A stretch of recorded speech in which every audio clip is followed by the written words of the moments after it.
السلام عليكم ورحمة الله وبركاته. بسم الله الرحمن الرحيم. والله كانت مباراة قوية حلوة فيها عثارة وحماس ونشاط، لكن مع حالة من الحظ تعادلنا. إن شاء الله القادم أفضل إن شاء الله. نتمنى التوفيق للجميع إن شاء الله. والله بسم الله الرحمن الرحيم، الحمد لله رب العالمين. والله المباراة صراحة كانت مباراة حلوة، وطبعا أول شيء أشكر شباب ربعي في الفريق، جزاهم الله خير، ما قصروا على المباراة وبذلوا مجهود يعني جبار بأمانة يعني.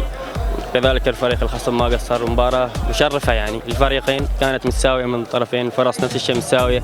لعبنا الشوط الأول الحمد لله، كان الشوط الأول يعني مثل ما تقول ممتاز. الشوط الثاني حاولنا نسجل هدف وسجلنا الحمد لله رب العالمين.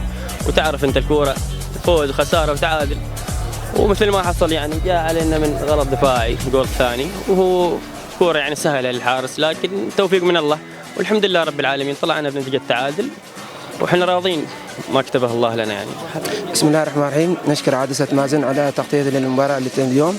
صراحة كانت المباراة ند بين الفريقين، وكانت مباراة صراحة تكون مباراة قوية، والحمد لله رب العالمين أن طلعنا بنتيجة 1-1 وتعادلنا في المباراة. ونتمنى إن شاء الله في الأيام الجاية نقدم مستوى أكثر.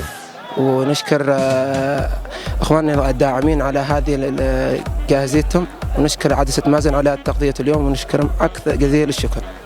بسم الله الرحمن الرحيم. أول شيء حبينا نشكر عدسة مازن على التغطية. ثاني شيء لعبنا مباراة كانت جيدة، بالرغم أن اللعيبة أول مرة يلعبوا معنا، وإن شاء الله مباراة جاية نقدم الأحسن إن شاء الله.